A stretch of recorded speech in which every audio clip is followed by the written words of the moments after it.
Academy of Motion Picture Arts and Sciences has long honored the excellent performances of some very fine actors, so we don't really know what they were thinking with these choices. I only know that I race against Miss Sala.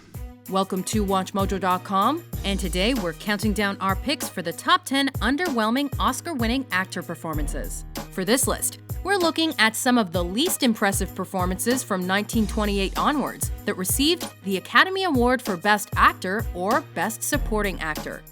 What do you think about my candidate? Number 10, Denzel Washington, Training Day. Playing the corrupt detective Alonzo Harris to Ethan Hawke's naive officer Jake Hoyt, Denzel Washington's Harris takes Hoyt along on a day on the streets that he'll never forget. Today's a training day, Officer Hoyt. While Washington undoubtedly embraces his bad-to-the-bone character in a way that makes us forget about his more amiable film characters, his Best Actor-winning performance is a little too over the top. King Kong ain't got shit on me!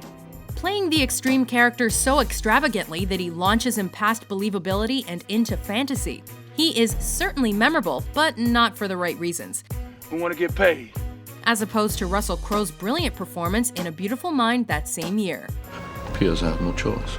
Number 9, Michael Caine, The Cider House Rules. You'll have princes of Maine. You'll have kings of New England. Although Michael Caine's mild-mannered performance in this 1999 drama was respectable, along with his mastery of an American accent, we feel that the Oscar for Best Supporting Actor was deserved elsewhere. Doubtless you will let me know what immensely worthwhile, or at least useful thing that it is you find to do. Michael Clark Duncan's raw and unforgettable portrayal of John Coffey in The Green Mile that same year, I'm sorry for what I am. or the complex and gripping Tom Cruise performance in Magnolia have been called the best of their careers. Oh God, you f***ing asshole, don't go away, you f***ing asshole, don't go away, you f***ing asshole. How the Academy snubbed these two spellbinding performances for Caine's unremarkable Dr. Wilbur Larch, we'll never know. Good night, you princes of Maine, you kings of New England. Number 8, Roberto Benigni, Life is Beautiful. Channeling the slapstick comedy persona that made him a legend in Italy, Roberto Benigni starred here as Guido, a lovable and entertaining clown who moves to the big city, falls in love, and later uses humor to combat the horrors of war.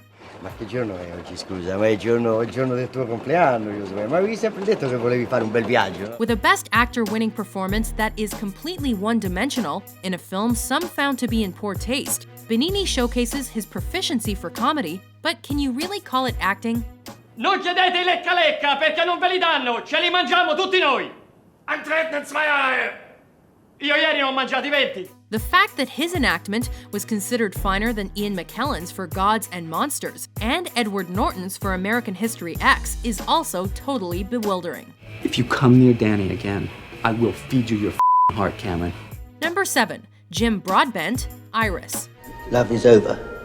Although Jim Broadbent certainly delivered a worthy performance as the frustrated husband of author Iris Murdoch in the 2001 biopic that also starred Judi Dench and Kate Winslet, You know many secrets now, Iris. his Best Supporting Actor winning performance was certainly no match for the incredible Ian McKellen, who was once again robbed of Oscar glory. You shall not pass! As the iconic Gandalf, McKellen powerfully brought this J.R.R. Tolkien character to life in a way that had all viewers and especially fans mesmerized. Blather, you fools! With a presence that made Broadbent's look minuscule in comparison, this is one decision they should probably regret. I think you've had that ring quite long enough. Number 6, Jack Palance, City Slickers. I crap bigger than you. While we surely love this veteran actor, best known for his villainous personas on stage, in television, and in film classics like Shane, this was definitely not the role that should have won him the Golden Statuette. Prove it. Playing the tough and grizzled Curly Washburn in one of his rare comedic roles, Jack Palance does little else than crack one-liners and act tough in this Western. They ain't over yet. Compare that to Ben Kingsley and Harvey Keitel's intense performances in Bugsy, There's a little matter we have to discuss. and Tommy Lee Jones' layered character in JFK, and it's clear to see the Best Supporting Actor award was more sentimental than anything. That's what you gotta figure out. Number 5. Charlton Heston, Ben-Hur. Yes, this is the day. While Charlton Heston's memory lives on today as one of the most dramatic and larger-than-life stars in Hollywood history, few can vouch for his acting ability, especially in this regal historical epic. May God grant me vengeance. I will pray that you live till I return. Winning Best Actor for his portrayal of Jewish Prince Judah Ben-Hur. The film is grand in every sense, along with themes of faith, betrayal, revenge, and forgiveness. If I cannot persuade them, that does not mean I would help you murder them. However, as usual for Heston, his performance is a little too overbearing and over the top. You may conquer the land, you may slaughter the people, but that is not the end. We will rise again. While the nominated performance of Jack Lemmon in Some Like It Hot can be considered much more deserved and memorable. I'm engaged. Congratulations. Who's the lucky girl? I am. Number 4. Art Carney, Harry and Tonto. With his most famous other appearance being in the 1950s sitcom The Honeymooners. Art Carney's sentimental performance as an elderly man traveling cross-country with his cat certainly tugged on a few heartstrings, but didn't break any acting ground. That's why his win as Harry Coombs shocked moviegoers for generations. With his unlikely win, Carney had crushed titans Al Pacino and Jack Nicholson, who both had infinitely worthier performances in film classics like The Godfather Part 2 and Chinatown. I goddamn near lost my nose, and I like it. I like breathing through it. How and why, we'll never know. Forget it, Jake. It's Chinatown. Number 3. Cliff Robertson, Charly. And what are you doing here? With his portrayal of an intellectually disabled man, Cliff Robertson broke all kinds of new ground. Unfortunately, not for the right reasons. Oh yeah. Well, I forgot. I went to the library and I never seen so many books in my life. While a similar role may have been performed with more sensitivity today, Robertson's portrayal of the disabled bakery worker involved not much more than talking slowly and alternating between extreme emotional states. I beat you. In addition to not bringing much new to the table, many found the performance offensive and boring. My name is Charlie Gordon and I live in a room and I got no sister and no dog and I am stupid! On top of this, Robertson's Best Actor win that year killed Peter O'Toole's chance of winning an Oscar for 1968's The Lion in Winter. Oh, God, but I do love being king. Number 2. John Wayne, True Grit. While most definitely a major Hollywood icon and a film legend, John Wayne's ability to portray complex motives, themes, emotions, and characters could be extremely limited. I can't go up against Ned Pepper's gang and try and take care of a baby all at the same time. Playing stiff, rough and tough characters was his job, and he kept the film industry alive with this persona, whether he played a cop, a soldier, or a cowboy. Chunk your guns out and follow them with your hands high and nobody will get hurt.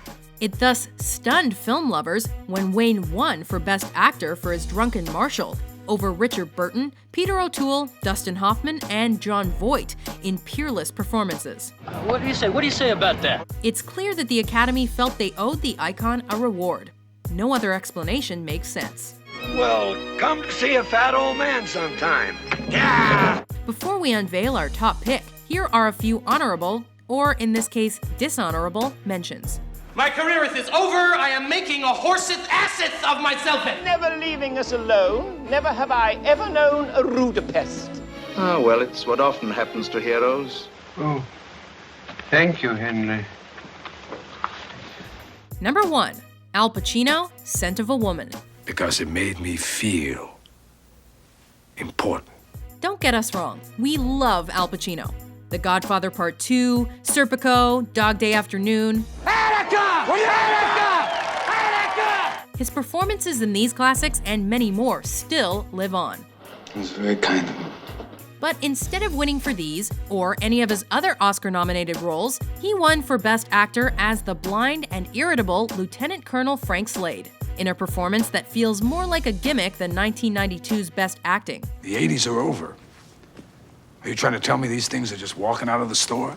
Compared to his other work, This one is definitely hammy and forgettable, especially when compared to Denzel Washington's brilliant Malcolm X. We didn't land on Plymouth Rock. Plymouth Rock landed on us. Landed right on top of us. All we have to say about this one is a half-hearted hoo-wah. Hoo-wah. Do you agree with our list? Unfair. Unfair. Which Oscar-winning actors did you think failed to deliver the goods? You better show me some respect. For more entertaining top 10s published every day, be sure to subscribe to WatchMojo.com. Until our next meeting.